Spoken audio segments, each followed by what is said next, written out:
ఈరోజు మన ప్రాబ్లమ్ ఏంటంటే రివర్స్ అన్ యారే. మనకేం చేస్తారంటే ఒక యారే ఆఫ్ ఇంటీజర్స్ ఇచ్చేస్తారు. మనం వాటిని ఏం చేయాలి? రివర్స్ చేయాలి. అంటే ఫర్ ఎగ్జాంపుల్ ఇప్పుడు మనకి 10, 20, 30, 40, 50 అనేది మనకిచ్చిన యారే అనుకోండి. మనం ఏం చేయాలి? రివర్స్ చేయాలి. రివర్స్ అంటే ఏమవుతుంది? లాస్ట్ ఎలిమెంట్ ఫస్ట్ అవుతుంది. ఇది సెకండ్ ఎలిమెంట్. ఇది థర్డ్ అలా అన్నమాట. అంటే ఇప్పుడు యారే ఏమవుతుంది? లాస్ట్ ఎలిమెంట్ ఫస్ట్‌కొచ్చేస్తే 50 ఫస్ట్ వస్తుంది. ఆ తర్వాత నెక్స్ట్ ఏముంది? 40 and then 30 then 20 and 10 reverse చేస్తే ఇలా రావాలన్నమాట. ఇంకో ఎగ్జాంపుల్ చూడండి. 1, 4, 3, 2, 6, 5 ఇప్పుడేం రావాలి? 5 ఫస్ట్ రావాలి. నెక్స్ట్ 6, 2, 3, 4, 1 ఆ తర్వాత ఇంకో అర్రే చూడండి. 4, 5, 2 ఉంది. 4, 5, 2 3 ఎలిమెంట్స్ ఉన్నాయి. అంటే ఏమేం రావాలి? 3, 2, 5, 4 రావాలి.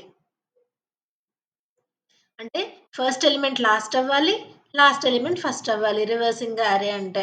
సో, దీన్ని సాల్వ్ చేయడానికి మనకి 4-5 అప్రోచెస్ ఉన్నాయి. ఒకవేళ ఒక ఎలిమెంటే ఉంటే రివర్స్ చేసినా కూడా అది ఒక ఎలిమెంటే ఉంటుంది. సో, ఫస్ట్ మెథడ్ ఏంటంటే యూజింగ్ టెంపరరీ అర్రే. అంటే ఇందులో ఏం చేస్తామంటే మనకిచ్చిన అర్రే ఏదైతే ఉందో అదే సైజ్‌తో ఒక టెంపరరీ అర్రేని క్రియేట్ చేస్తామనమాట. ఒక ఇనీషియల్లీ ఎంప్టీ టెంపరరీ అర్రే. ఇప్పుడేం చేస్తాం? ఫర్ లూప్ యూజ్ చేసి రివర్స్‌లో ఈ నంబర్స్ అన్నిటిని ఈ టెంపరరీ అర్రేలో కాపీ చేస్తాం. అంటే i ఈక్వల్ టు n-1 దగ్గర నుండి స్టార్ట్ చేసి ఈ ఎలిమెంట్స్ అన్నిటిని టెంపరరీ అర్రేలో కాపీ చేస్తామనమాట. అప్పుడు టెంపరరీ అర్రేలో ఏమవుతుంది? రివర్స్‌లో ఉన్న ఎలిమెంట్సే ఉంటాయి. తర్వాత స్టెప్ 2లో ఏం చేస్తాం? ఈ ఇనీషియల్‌గా ఏఆర్ఆర్ ఏదైతే ఉందో దాన్ని ఈ టెంపరరీ అర్రేని ఈక్వేట్ చేస్తాం. అంటే ఈ ఒరిజినల్‌గా ఉన్న అర్రేని రీప్లేస్ చేసి టెంపరరీ అర్రేలో ఉన్న కంటెంట్‌తో దాన్ని రీప్లేస్ చేస్తున్నామనమాట. దీనివల్ల ఏమవుతోంది? మొత్తం అర్రే అంతటిని ఇటరేట్ చేసి టెంపరరీ అర్రేలో పెట్టడానికి O of n time complexity పడుతోంది. మళ్ళీ దాన్ని కాపీ చేయడానికి ఇంకో O ఆఫ్ n. అంటే O of 2n which is simply written as O of n అన్నమాట. కానీ ఇక్కడ మనం అడిషనల్‌గా ఒక టెంపరరీ అర్రేని వాడుతున్నాం. Which is same size as ARR. అందువల్ల ఏమవుతుంది? అడిషనల్‌గా కొంత స్పేస్‌ని కూడా తీసుకుంటున్నాం. That is why space complexity ఏమైపోతుంది? O ఆఫ్ n అయిపోతుంది. మనకేమడిగారు ఎక్స్‌పెక్టెడ్‌గా O of n time complexity, O of 1 space కాంప్లెక్సిటీలో చేయమన్నారు. సో, ఈ టెంపరరీ అర్రే మెథడ్ అనేది అంత ఆప్టిమల్ అప్రోచ్ అయితే కాదు. సో, నెక్స్ట్ అప్రోచ్ ఏంటో చూద్దాం. నెక్స్ట్ అప్రోచ్ ఏంటంటే 2 పాయింటర్స్‌ని యూజ్ చేయడం. 2 పాయింటర్స్ పేరులోనే ఉంది. 2 పాయింటర్స్ వాడుతున్నాము. ఏంటేంటవి? Left and right. సో, ఇప్పుడు ఈ రెండిటిని ఎలా పెట్టాలి అని అనుకుంటున్నారు కదా! ఇనీషియల్‌గా లెఫ్ట్ మోస్ట్ ఎలిమెంట్ అంటే ఫస్ట్ ఎలిమెంట్ 0థ్ ఇండెక్స్ ఎలిమెంట్‌కి ఇనీషియలైజ్ చేస్తాం. అదొక పాయింటర్. రెండో పాయింటర్ ఏంటి? రైట్.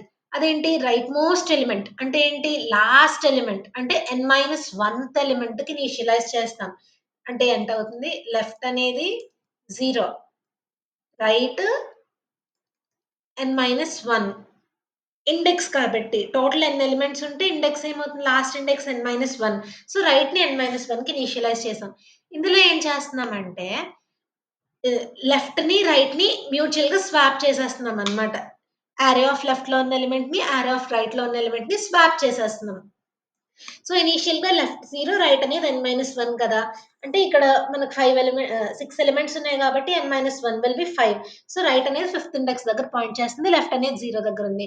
సో, మనం ఏం చేస్తామంటే as long as left is less than right అంటే లెఫ్ట్ రైట్‌ని క్రాస్ చేయలేదు.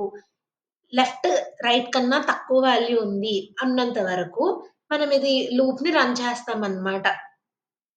లెఫ్ట్ అనేది రైట్ కన్నా తక్కువైతే, ఈ కంటెంట్స్ ఏవైతే ఉన్నాయో వాటిని స్వాప్ చేస్తాం. ఇనీషియల్‌గా చూడండి 0 ఈస్ లెస్ థాన్ 5. సో, ఏం చేయాలి? అర్రే ఆఫ్ లెఫ్ట్‌ని, అర్రే ఆఫ్ రైట్‌ని స్వాప్ చేయాలి. అంటే 6 అనేది ఫస్ట్ పొజిషన్‌కొస్తుంది. ఈ 5 అనేది లాస్ట్‌కెళ్తుంది. అంటే ఇండెక్స్ 0లో 6 ఉండాలి. ఇండెక్స్ 5లో 5 ఉండాలి. అయిపోయింది. అప్పుడు అయిపోయాక ఏం చేయాలి? లెఫ్ట్‌ని ఇంక్రిమెంట్ చేసాం. రైట్‌ని డిక్రిమెంట్ చేసాం. సో, అలా చేశాక మళ్ళీ కండిషన్ చెక్ చేస్తాం. లెఫ్ట్ అనేది లెస్ థాన్ రైట్ ఉందా? లేదా? లెఫ్ట్ ఎంత? 1, రైట్ 4. తక్కువే ఉంది కాబట్టి మనం ఇప్పుడేం చేయాలి? మళ్ళీ అర్రే ఆఫ్ లెఫ్ట్‌ని, అర్రే ఆఫ్ రైట్‌ని స్వాప్ చేయాలి. అంటే ఏ ఆఫ్ 1 ప్లేస్‌లో ఏం రావాలి? 8. నెక్స్ట్ ఏ ఆఫ్ 4 ప్లేస్‌లో ఏం రావాలి? 2 విచ్ ఇస్ డన్ హియర్. ఇప్పుడు తర్వాత మళ్ళీ ఏం చేయాలి? రైట్‌ని డిక్రిమెంట్ చేయాలి. లెఫ్ట్‌ని ఇంక్రిమెంట్ చేయాలి. సో, లెఫ్ట్‌ని ఇంక్రిమెంట్ చేస్తే లెఫ్ట్ వాల్యూ ఎంతయింది? 2. రైట్‌ని డిక్రిమెంట్ చేస్తే రైట్ వాల్యూ ఎంత అయింది? 4 - 1 విచ్ విల్ బి 3. ఇప్పుడు మళ్ళీ కండిషన్ చెక్ చేస్తున్నాం. లెఫ్ట్ అనేది లెస్ థాన్ రైటా? కాదా? Left is less than right. 2 is less than 3 కదా! సో, అప్పుడేం చేయాలి? యారో ఆఫ్ లెఫ్ట్‌ని, యారో ఆఫ్ రైట్‌ని స్వాప్ చేయాలి. అంటే ఏంటి? ఈ ప్లేస్‌లో 3 రావాలి. ఈ ప్లేస్‌లో 4 రావాలి. ఈ రెండిటి పొజిషన్స్‌ని జస్ట్ స్వాప్ చేస్తున్నాం. సో, అలా చేస్తే ఏమైంది? ఇలా వచ్చేసింది. నెక్స్ట్ ఏం చేస్తున్నాం? మళ్ళీ లెఫ్ట్‌ని ఇంక్రిమెంట్ చేయాలి. రైట్‌ని డిక్రిమెంట్ చేయాలి. లెఫ్ట్‌ని ఇంక్రిమెంట్ చేస్తే ఎంతయింది? 3. రైట్‌ని డిక్రిమెంట్ చేస్తే ఎంతయింది? 2. మనకి కండిషన్ ఏంటి? Left less than right. 3 less than 2 అనేది ఫాల్స్ కదా! సో, ఇక్కడికి ఇంక ఆపేస్తాం. ఇప్పుడు మనం యారేని చూడండి. మనం ఇనీషియల్ తీసుకున్న యారే 5, 2, 4, 3, 8, 6. మనకిప్పుడు ఫైనల్‌గా ఉన్న యారే 6, 8, 3, 4, 2, 5. గమనించండి ఈ యారే యొక్క రివర్స్ చేస్తే ఇదే యారే వస్తుంది గదా! అంటే ఏంటి? మనం కరెక్ట్‌గా రివర్స్ చేసేసాము అని అర్థం. సో, ఈ అప్రోచ్ వాడటం వల్ల ఏమవుతుంది మనకి? టైమ్ కాంప్లెక్సిటీ అనేది ఓ ఆఫ్ ఎన్ అంటే ప్రతి ఎలిమెంట్‌ని ఒకసారి ఖచ్చితంగా విజిట్ చేస్తున్నాము అని. And then space complexity. మనం ఇక్కడ అడిషనల్‌గా ఎంత స్పేస్ వాడట్లేదు కాబట్టి space complexity will be O of 1. అది మెథడ్ 2. ఇది ఎక్స్‌పెక్టెడ్ అప్రోచ్. ఇది ఆప్టిమల్ అప్రోచ్ అని కూడా చెప్పొచ్చు.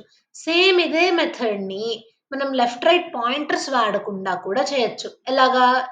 By using the index values. మనం ఇక్కడ ఏం చేస్తున్నామంటే ఒక లూప్‌ని రన్ చేస్తాం.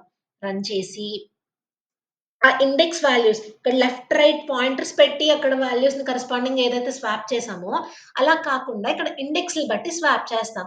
ఇప్పుడు ఫస్ట్ ఇండెక్స్‌కి కరస్పాండింగ్ ఇండెక్స్ ఎంత? n-1. అదే ఫస్ట్ అంటే ఎంత? 0. సో, దీన్నెలా రాయొచ్చు? n-i-1 రాసుకోవచ్చు కదా! అదే ఆహ్, ఇండెక్స్ 1 అనుకోండి. వాల్యూ 1 అవుతుంది. అప్పుడు n-i-1 ఎంత? టోటల్ ఇక్కడ 5 ఎలిమెంట్స్ కాబట్టి 5 - 1 4 -1 3 అంటే సరిపోయింది కదా! ఈ రెండిటికి కరస్పాండింగ్ పెయిర్. ఈ 2 కరస్పాండింగ్ పెయిర్. మనం రివర్స్ చేసినప్పుడు కూడా అలానే ఆ పొజిషన్స్ ఇంటర్‌చేంజ్ అవుతాయి కాబట్టి, మనం ఇక్కడ ఇండెక్స్ వాల్యూస్‌ని యూజ్ చేసుకొని కూడా స్వాప్ చేయొచ్చు. ఎలాగా? For I in range of n. ఇప్పుడు n వరకు వెళ్ళాలా? n/2తో ఆపియచ్చా? అదొకసారి చెక్ చేద్దాం. అంటే ఇప్పుడు మనం ఇనీషియల్‌గా n వరకు వెళ్ళిపోయామనుకోండి. మనం ఇప్పుడు గమనిస్తే ఇనీషియల్‌గా i వాల్యూ 0 ఉంటుంది. n-i-1 4 ఉంటుంది. ఆ తర్వాత next ఇటరేషన్‌లో i value 1, n-i-1 3.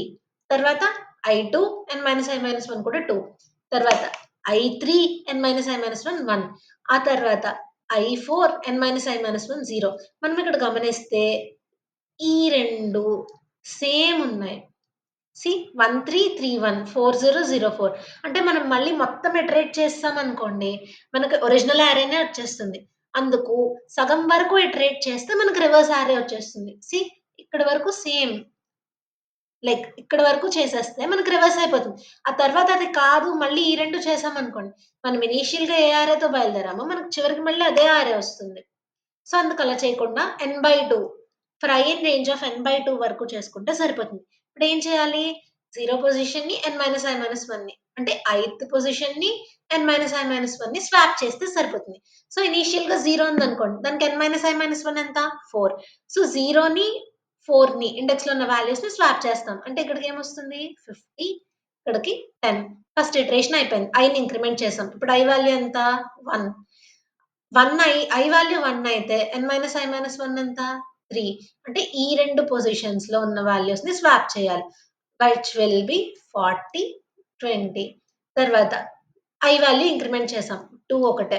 So, ఒకటే ఉంది కాబట్టి 2, 2 కాబట్టి సేమ్ అది స్వాప్ చేసినా చేయకపోయినా అలానే ఉంటుంది. మనకి చూసారా రివర్స్ అరే వచ్చేసింది. మనం ఇక్కడ n/2 టైమ్స్ అంటే n/2 వరకు ఇటరేట్ చేయడం వల్ల మనకొచ్చింది. సో, ఇది చాలా ఎఫిషియంట్ అప్రోచ్ అన్నమాట. ఇంకా టైమ్ కాంప్లెక్సిటీ చూస్తే O ఆఫ్ n అవుతుంది. Space complexity O of 1. అడిషనల్‌గా మనం ఇంకేమి అరేస్‌ని వాడలేదు అని. ఇక్కడ ఇది థర్డ్ మెథడ్. ఫోర్త్ మెథడ్ ఏంటి? Which is using recursion. Recursion అంటే ఏంటి? a function calling itself. ఇందాక మనం లెఫ్ట్ అండ్ రైట్ పాయింటర్స్ వాడి సాల్వ్ చేసాం కదండీ! మెథడ్ 2లో సేమ్ అదే ఆహ్, లాజిక్ అన్నమాట. కాకపోతే ఇక్కడ కోడ్‌ని రికర్షన్ యూజ్ చేసి రాస్తాం. ఎలాగా? ఇనీషియల్‌గా మనం n అనేది లెంగ్త్ ఆఫ్ అరేగా తీసుకుంటాం. తీసుకొని ఈ రికర్సివ్ ఫంక్షన్‌ని కాల్ చేస్తాం. ఏమేం పారామీటర్స్ ఉన్నాయంట? అరే. అంటే మనం ఏ యారే అయితే రివర్స్ చేయాలనుకుంటున్నామో ఆ యారే ఒకటి 0 అంటే ఏంటి? ఇది first index. That is left pointer దేనికైతే పాయింట్ చేసిందో ఆ ఇండెక్స్. ఇదేంటి n-1 అంటే ఏంటి? రైట్ పాయింటర్ ఏ ఇండెక్స్‌కైతే పాయింట్ చేసిందో. అంటే లాస్ట్ ఎలిమెంట్ యొక్క ఇండెక్స్‌నిది. ఇదేంటి? First element index. ఇది లాస్ట్ ఎలిమెంట్ ఇండెక్స్ యూజ్ చేసి కాల్ చేసాం. మనం సెకండ్ మెథడ్‌లో ఏం చేసాం? లెఫ్ట్‌ని, రైట్‌ని స్వాప్ చేసేసాం. అక్కడ కండిషన్ ఏంటి? లెఫ్ట్ అనేది లెస్ థాన్ రైట్ అయితే స్వాప్ చేసాం. ఇక్కడ మనం రికర్షన్‌లో ఎగ్జిట్ కేస్ చేయడానికి ఉండాలి కదా! సో, బేస్ కేస్ అదేంటంట లెఫ్ట్ గ్రేటర్ థాన్ అయితే మనకు లెస్ థాన్ ఉన్నంత వరకు స్వాప్ అవ్వాలి. గ్రేటర్ థాన్ ఆర్ ఈక్వల్ వస్తే ఏంటి ఇంక స్వాప్ అవ్వక్కర్లేదు కదా! సో, అందుకు రిటర్న్ సింపుల్‌గా చేసేసాం. ఇది బేస్ కేస్. ఇప్పుడు బేస్ కేస్ ఫాలో అయ్యాక ఏం చేయాలి? స్వాప్ చేస్తున్నాం. లెఫ్ట్‌ని రైట్‌ని, రైట్‌ని లెఫ్ట్‌ని అంటే ఈ 2 ఎలిమెంట్స్ యొక్క పొజిషన్స్‌లో ఉన్న వాల్యూస్‌ని ఇంటర్చేంజ్ చేసేస్తున్నాం. తర్వాత ఏం చేయాలి? మళ్ళీ కాల్. ఈ రికర్సివ్ కేస్‌లో ఏం చేసాం? లెఫ్ట్ పాయింటర్‌ని ఇంక్రిమెంట్ చేసాం. రైట్ పాయింటర్‌ని డిక్రిమెంట్ చేసాం. So, array same as it is ఉంది. లెఫ్ట్‌ని ఇంక్రిమెంట్ చేసాం. రైట్‌ని డిక్రిమెంట్ చేసాం. సేమ్ మెథడ్ 2 కోడే. కాకపోతే ఇక్కడ రికర్షన్ యూజ్ చేసి కోడ్ రాసాం. ఇక్కడేమవుతోంది? మనం అన్ని ఎలిమెంట్స్‌ని ఒకేసారి విజిట్ చేస్తున్నాం. So, O of n time కాంప్లెక్సిటీలా అయిపోతుంది. That is fine time complexity. కానీ స్పేస్ కాంప్లెక్సిటీ మాత్రం మనకి O ఆఫ్ 1లో కావాలి. కానీ ఇక్కడ రికర్సివ్ స్టాక్ అంటే రికర్షన్ వాడడం వల్ల ఏమవుతుంది? మనం ఫంక్షన్ కాల్ నుండి మళ్ళీ ఇంకో ఫంక్షన్ కాల్ అలా మొత్తం అన్నిటికి ఆ స్టాక్‌లో అంతా వాల్యూస్ మెయింటైన్ చేయాల్సొస్తుంది కాబట్టి, స్పేస్ కాంప్లెక్సిటీ O ఆఫ్ 1 కాకుండా O ఆఫ్ n అయిపోయింది. Which is not suitable. కానీ ఈ మెథడ్ కూడా చేయొచ్చు. మన కేస్‌కి ఇది సూటబుల్ కాదు. అండ్ తర్వాత ఇంకో method fifth method which is using built in functions. మనం జావాలో తీసుకున్న, తీసుకున్న, పైథాన్ తీసుకున్న, ఏ లాంగ్వేజ్ తీసుకున్నా కూడా అరేస్‌ని సార్ట్ చేయడానికి ఒక బిల్ట్ ఇన్ ఫంక్షన్ ఉంది. Which will be having the time complexity of O of n, space complexity of O of 1. So, ఆ బిల్ట్ ఇన్ ఫంక్షన్స్ యూజ్ చేసి కూడా అరేస్ రివర్స్ చేయొచ్చు. ఇది పైథాన్ కోడ్ అన్నమాట. అరే డాట్ రివర్స్. ఇలా జావా అన్ని లాంగ్వేజెస్‌లోను కోడ్ ఉంది. This is not recommended. ఎందుకంటే మనకి దీని వల్ల లాజిక్ ఎలా బిల్డ్ చేయాలి అనేది తెలీదు. సో, ఇది కాకుండా మిగిలిన మెథడ్స్‌ని ట్రై చేయండి. ఇది మనం రాసిన కోడ్. ఇక్కడ ఏం చేసాం n-i-1 అంటే ఇండెక్స్‌ని యూజ్ చేసుకొని నేను రాసిన కోడ్ ఇది. కంపైల్ అండ్ రన్ చేసాము. సీ వాళ్ళ ఇన్‌పుట్ 1, 2, 3, 4 ఇస్తే మనకు ఔట్‌పుట్ 4, 3, 2, 1 వచ్చింది. And then submit. చూసారా? అన్ని టెస్ట్ కేసెస్ పాస్ అయిపోయాయి. Thank you for watching.